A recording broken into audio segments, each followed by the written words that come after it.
তো হ্যালো বন্ধুরা, আমি আজকে তোমাদের বলবো এই যে 24-এ যে ফর্মটা ফিল আপ করেছো রিটার্ন এক্সামিনেশন কনস্টেবলের জন্য, ঠিক আছে, ওইটা 2025-এ কীভাবে অ্যাডমিটটা ডাউনলোড করবে, ঠিক আছে। 2025-এর 30 তারিখের দিকে এক্সামটা হচ্ছে, ঠিক আছে। এইটা কিভাবে ডাউনলোড করবে এই অ্যাডমিটটা, সেইটা আমি ফুল প্রসেস দেখাবো, ঠিক আছে। খুব সহজভাবে তোমরা মোবাইলের মাধ্যমে ডাউনলোড করতে পারবে, মোবাইল দিয়ে ডাউনলোড করা যাবে, ঠিক আছে। তো ডাউনলোড করার জন্য তোমাদের মোবাইলটা খুলে এই যে ক্রোম দেখতে পাচ্ছ, ক্রোম ব্রাউজার বা যে কোনো গুগলে গিয়ে সার্চ করতে পারো। এখানটায় আমি ক্রোমে চলে যাচ্ছি, ঠিক আছে। ক্রোমে গিয়ে সার্চ করতে হবে, ভালো করে দেখবে। এইখানটায় সার্চ করতে হবে WBP অ্যাডমিট কার্ড, ঠিক আছে।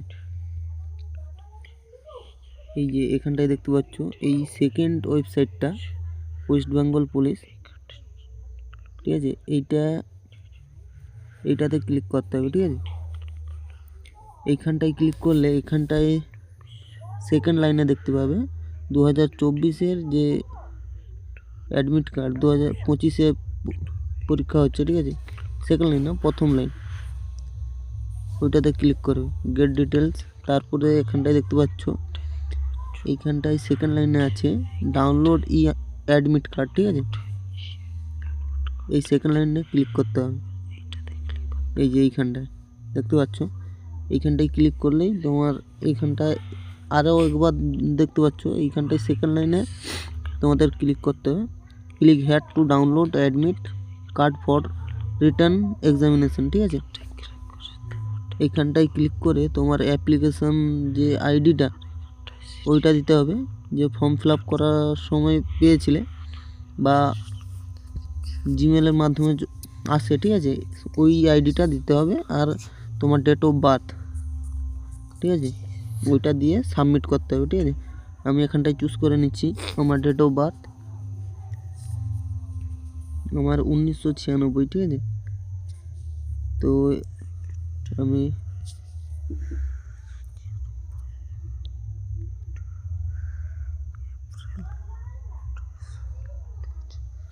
এখানে দেখতে পাচ্ছ, এবার আমি আইডিটাও দিয়ে দিয়েছি। এবার সাবমিটে ক্লিক করলে এখানটায় click here to download print your admit card, ঠিক আছে। এইখানটায় ক্লিক করবে। এইখানটায় ক্লিক করলে তোমার অ্যাডমিট কার্ড চলে আসবে।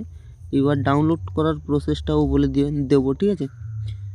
তো বন্ধুরা, আমার যদি ভিডিও ভালো লেগে থাকে তবে সাবস্ক্রাইব করে নিও চ্যানেলটা, আর বেল আইকনটা অল করে দিও এর পরবর্তী ভিডিও পাওয়ার জন্য, ঠিক আছে।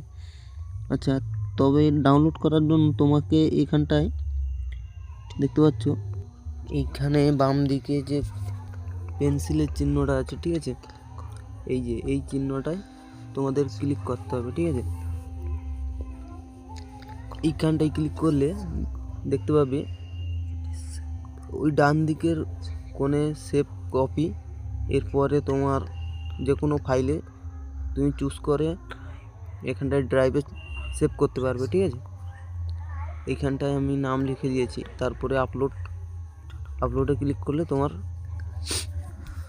ড্রাইভে চলে যাবে, ঠিক আছে। এইটা প্রিন্ট করতে পারো যে কোনো কম্পিউটার দোকানে।